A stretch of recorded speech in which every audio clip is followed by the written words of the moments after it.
Reflections of a Manic Artist, 429 through 512. All speed paints, some thoughts for a little bit of extra spice.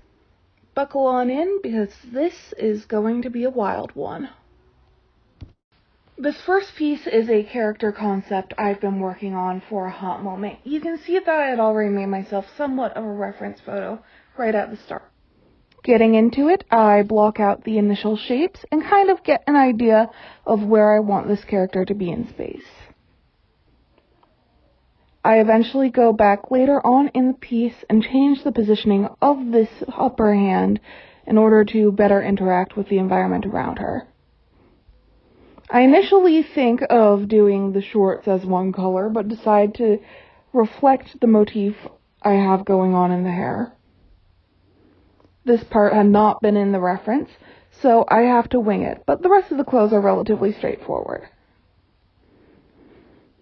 At this point, I've already kind of laid out what I want everything to roughly look like, so I start going ahead and adding in the rough shading, the rough blocking. At this point, we're already about 45% done with the piece. I know what they look like, I know where they are in space, and I know what I need to do. The only massive thing I haven't figured out yet is the lighting, and you can kind of see that I just go willy-nilly with it. It works out for it because I kind of end up with this dreamlike quality to the whole thing, with particularly top lighting being a heavy emphasis, and a little bit of ambient light coming from the background. But nonetheless, it's important to note that you should figure out your lighting sources a lot earlier on than I do in this. Lighting is one of the key factors in any given piece, and neglecting that massive element really hurt the overall final product of this. What I do like, however, is the color choices I made for this specific design. I love the pastel pinks and blues and purples all kind of mixed in with that desaturated skin tone to emphasize the more mechanical nature of this character. Not only that, but there are parts of this where you can see I go back and instead of having a more humanoid looking limbs, I replace the fingers with these almost, I'd say, crystalline structures. They're kind of roughly inspired by Peridot's limb extenders from Steven Universe in terms of design, and I always kind of thought that was a cool motif to go with, and it works here. It totally pulls the entire character design together, which is good. I feel good about this. At this point, I've started to kind of figure out how I want to shade it, what I want it to look like, and how it generally feels.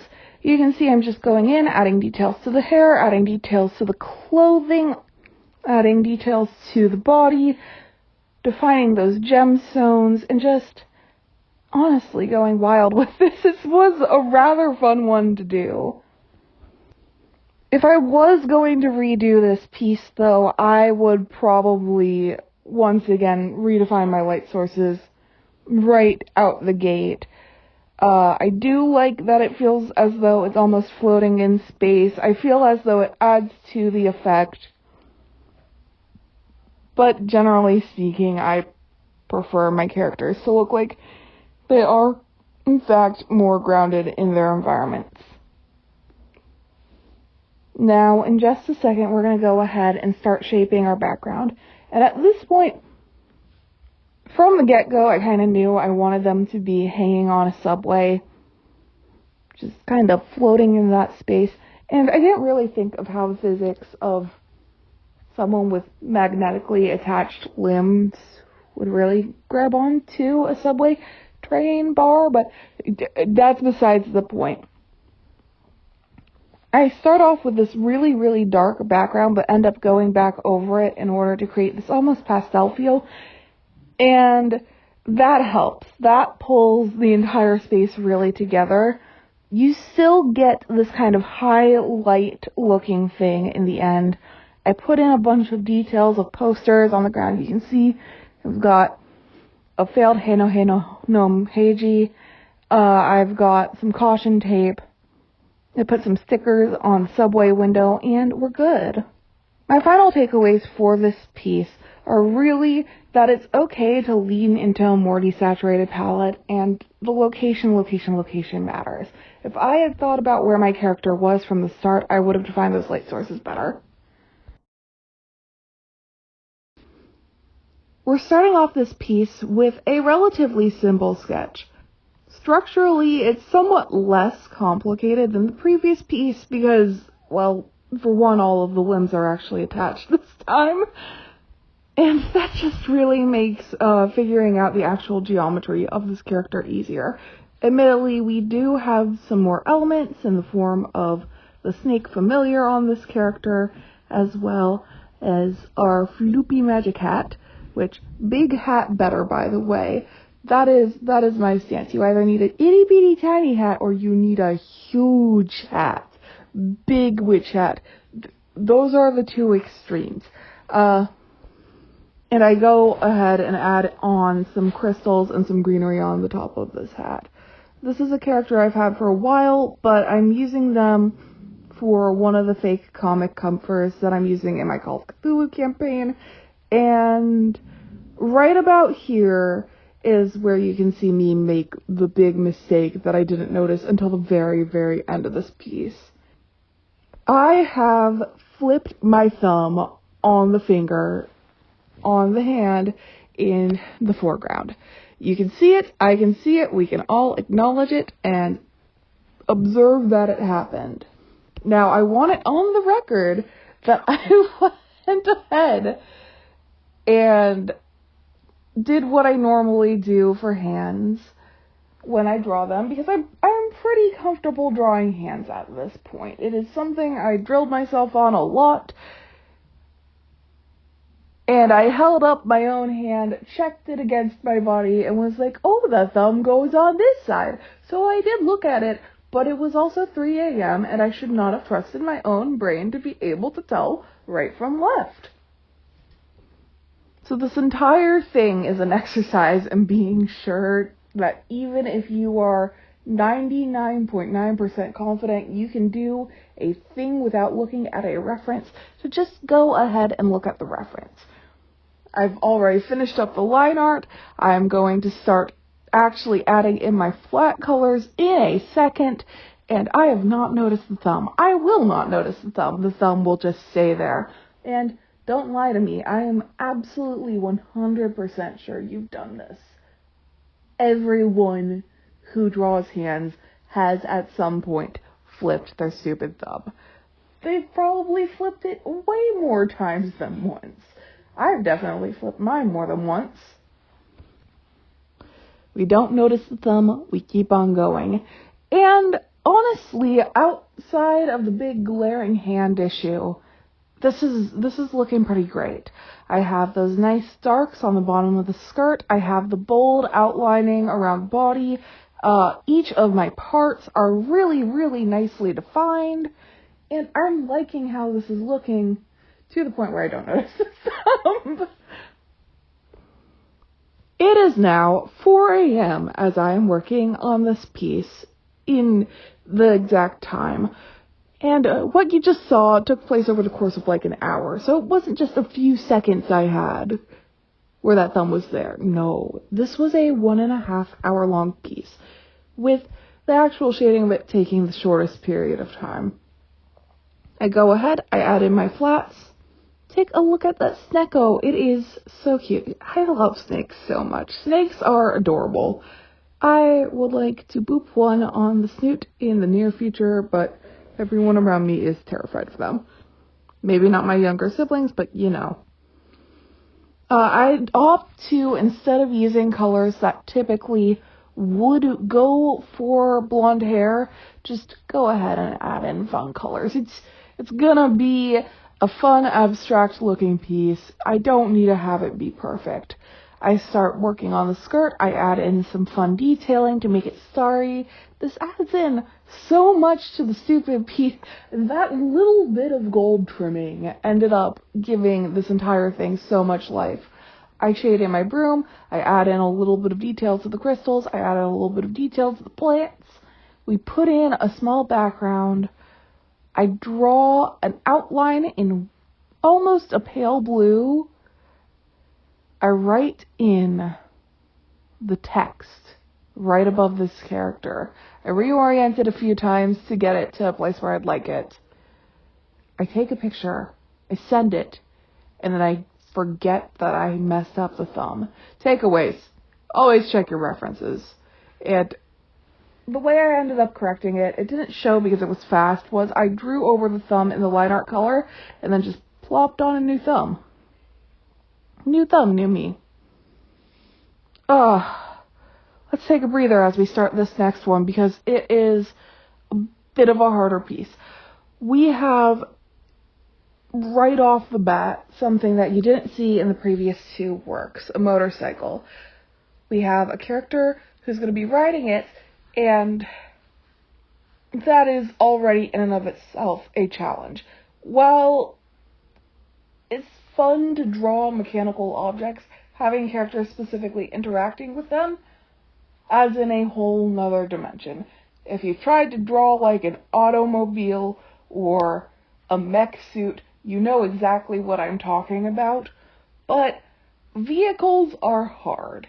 I really actually like drawing mechanical stuff because it's all just geometry. It's what I do for portraits, but it's just even more blatantly geometry. But you have a guy on bike. Now, this is another one of the fake comic covers for my Call of Cthulhu campaign as well. So we're trying to do this in a very distinct, almost, if you saw this on a shelf, you would pick it up sort of style. I am trying to be as attention-getting as possible, and you can see right off the bat, I am putting a lot of detail onto this face. I'm going to draw in circles, little squiggles on the hair. I am taking my sweet-ass time with this piece. Shockingly, this only took 2.5 hours to do front to back. I did this on live. You can go back and see the live stream from earlier in the week. And my stupid drawing of Peter only took 2.5 hours to the point where it was like, well, I budgeted like 4 hours in for this piece. So I'm going to just go ahead and do something else as well. Beyond that, I go back, I start working in more detail, I work in more lights, more darks, I start to do things like add the tie-dye to his shirt, I draw in the cable knitting on his beanie, which is definitely 100% an important detail. Yes, I needed the cable knit beanie. Yes, I needed the different pins on it. And you can see right off the bat that I had done pretty plain colors for this character, but that was because I knew he was going to be accessorized, and I needed to do a lot of really brightly colored accessories, so I needed a darker canvas to work on, or more plain canvas. A very, very light colored canvas would have also worked, but I needed plain shirt, plain jacket, and plain pants. Because you have all these necklaces, you have the tie-dye shirt, you have the beanie with the pins, and it all just ends up coming together really nicely. Honestly, if not for my favorite piece of the week, this probably would have taken my favorite slot. I love Peter's design, I love how he ended up being, I honestly even love how the motorcycle turned out in the end, because having that headlight right in front just gave the way I shaded this, as I had the headlight really giving these long shadows and these bright lights so much ambiance. I actually knew from the start of the piece that he was going to be riding on a rainbow road because that was the main clue that I visually needed in the piece for my players to find. I'm starting to add in my color correction layers. I'm stacking on different layers of overlays and color dodges just to get my lighting down and have it remain consistent between each part of the piece. Unlike with the more robot character you saw earlier, with Peter, I knew from the get-go the light was going to be very soft, very ambient behind him from this thunderstorm, and it was going to be very harsh in front of him from this bright headlight on his motorcycle. Honestly, I'm really happy with how this piece turned out. Second favorite of the week. You'll be able to see the favorite later. But yeah, this was great. Here are the takeaways from this piece. 1, plain looking clothes can become more exciting with details. And 2, the foreground is almost as important as the background. Really, that motorcycle was the difference between that being a very, very boring piece and an exciting one. This was actually the second piece I did during the same stream that I made the Peter drawing. And during that stream, someone asked, hey, do you ever think you'd draw creepy creatures instead of just pretty things? And I had to be like, well, actually, I draw a lot of creepy stuff for my day job. It's what I do. Not only that, but a lot of the work that I did throughout college and honestly throughout most of my career as an artist has been horror inspired. I am very much used to working in the realm of creepy crawlies, but that one question unleashed a can of worms because I had been keeping it up until that point very lighthearted. Yes, I was doing stuff for a little Call of Cthulhu tabletop role-playing game. 7th edition is great, by the way. You should play it sometime. Amazing. Oh, fantastic. They requested that I draw a cannibal robot. I believe it was actually Cooldude who requested the cannibal robot and asked this question. And that opened up a can of worms. A lot of the art that you're going to see, with the exception of the first piece, everything on here being for a horror setting, you're gonna get more actual horror content going on throughout the rest of this video. I decided to start off by defining a really strong silhouette, and you could see right at the beginning that I opted, instead of going for a more shame-based design with a kind of chunkier square character, to do a Rococo-themed steampunk robot with a very humanoid design to kind of evoke this complicated, decadent silhouette. I have the tall hair. You're going to see later on that I add spikes to this crown on one side, and then there are going to be gemstone eyes around it.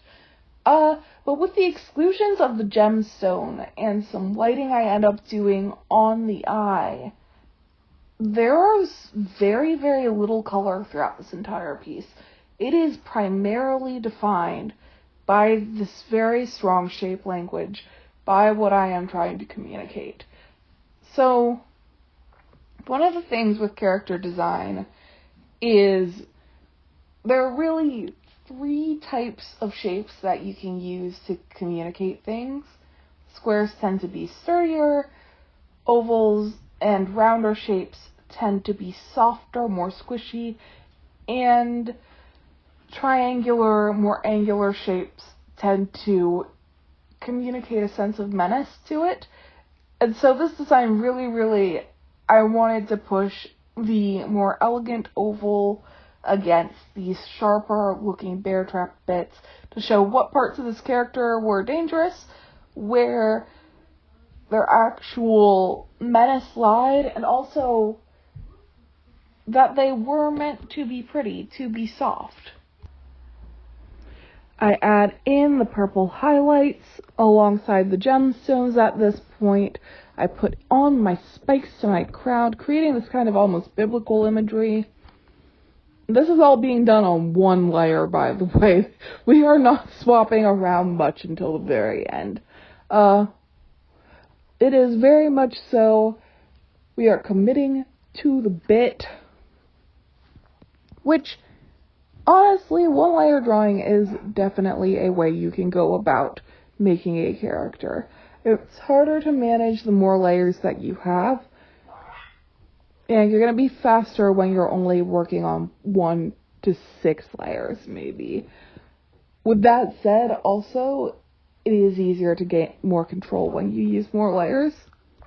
The things really, really carrying this piece, though, are that shape language, are that character design, are that strong silhouette. I think if you put this character in a lineup, you would be able to at least tell it was something different. And I feel like that speaks to, for a very quick follow-up piece that wasn't supposed to exist,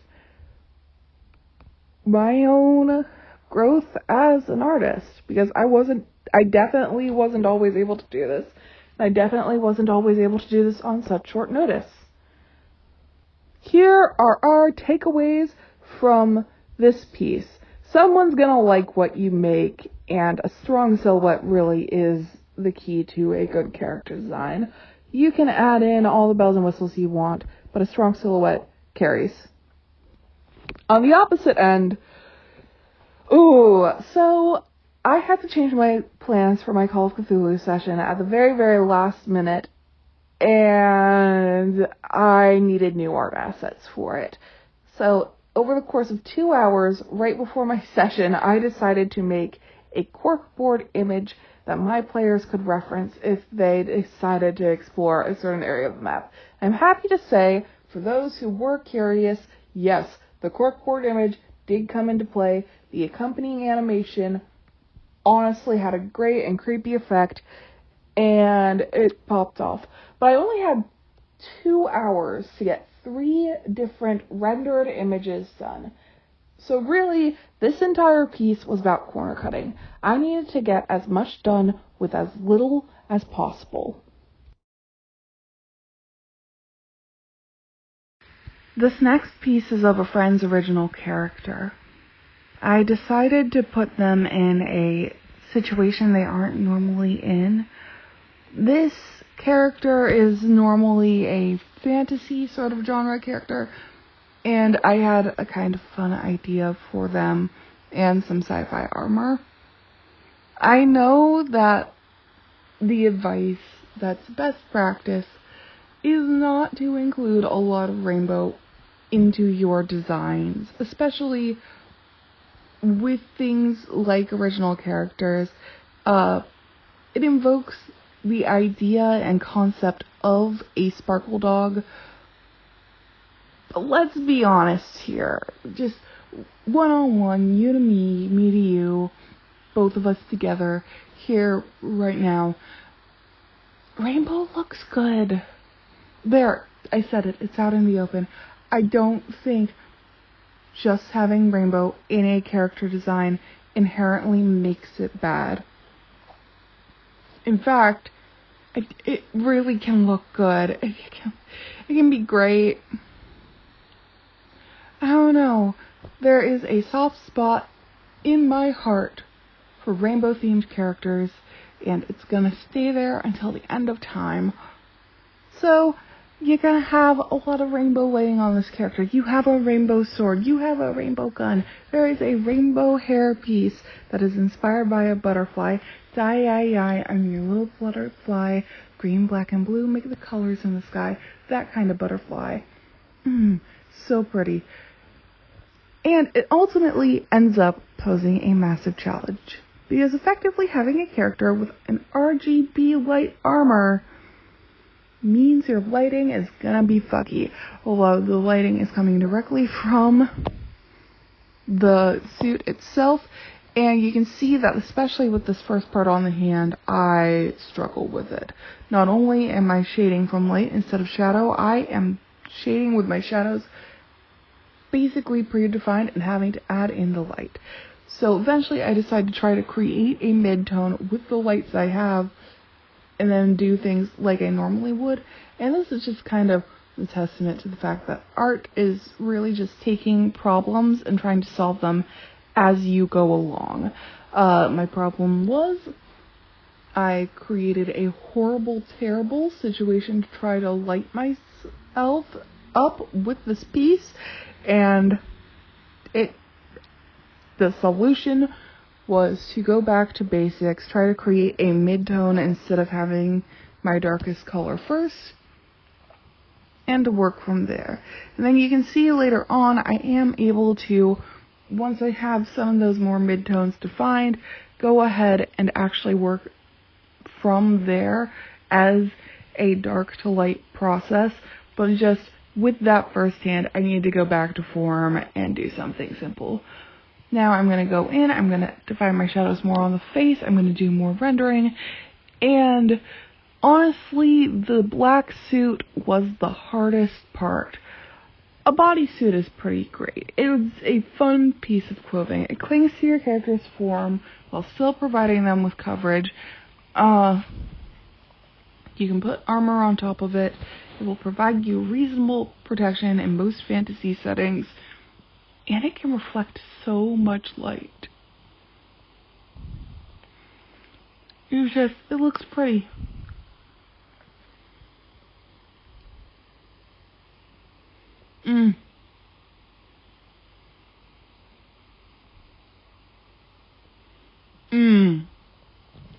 Yep, I ended up going whole hog with this entire thing. It was pretty great. It's pretty lovely. I'm a big fan. Now, beyond that, the other interesting decision I decided to make with this was with the visor. Normally, for a visor, I will opt to go for just a plain, flat, curved screen. And from there, I'll add in stuff on top. I didn't do that with this one. Instead, I opted to create an almost water bubble-like effect around this OC's eyes. And I like how it turned out. I'm sorry, it's really visually interesting. And it just pops out on this piece. The big takeaway of this was honestly, every big problem can be broken down into little tinier problems that are much easier to solve. Okay? Okay. Whew. Alright. Next up, I uploaded this one to the Shorts feed basically as soon as I got it done because I was so proud of it. And little did I know this was the first of one of many absolute hits this week. This is another one of the fake comic covers I did, and this is potentially the most important one in the current batch that I put out. It is of my character, beloved sweet dear Laramie, or Larry for short, who is, in essence, the cashier at every single shop in my Call of Cthulhu campaign. Yep, you heard that right. She's just everywhere all at once. And my poor players adore Larry. Larry is the best. They know what they are doing. They're constantly exhausted. Larry is willing to give free stuff to the players using their employee discount. Larry is like your favorite shopkeeper. And so Larry is going to be on the chopping block in the very near future. And this comic cover is foreshadowing, and it should give players the information they need in order to be able to rescue Larry later. Yay! Let's hope they don't fuck it up. Fingers crossed. My younger sibling is in this game, and Larry is like their third favorite NPC. And that's saying a lot because it's second only to their girlfriend and their adopted child. So Larry is deeply beloved. Honestly, this piece at this point was very much so a trust the process thing. I didn't like how it was going. I knew that the composition was there, and it gets worse before it gets better. I did not trust the process with this. Even though the process did not fail me. The process this week has, in fact, been quite good. I am, in a second, after I finish with these hands and the skin and the basics of the face, going to start on the most horrifying journey in this entire video. I am going to make a neck ruff. Hold your horses. I know, a neck ruff. That is definitely a design choice of all time. But this is crucial. The neck ruff is pretty great. It's pretty cool. And I am able to go from having this really gaudy looking star-colored neck ruff to the sheer transparent fabric that goes over a very form-fitting, very pretty dress instantly, just like that. And it was not my original idea. I was really hoping to lean more into a cloak vibe, but I took what I got and I rolled with it. I'm so happy. Oh. And then after this point, once we have that ruff in there, everything just starts to come together. You get the rest of the cloak shading, you get the dress shaded. Oof. Then towards the end, you're going to start to get details on the wicker cage.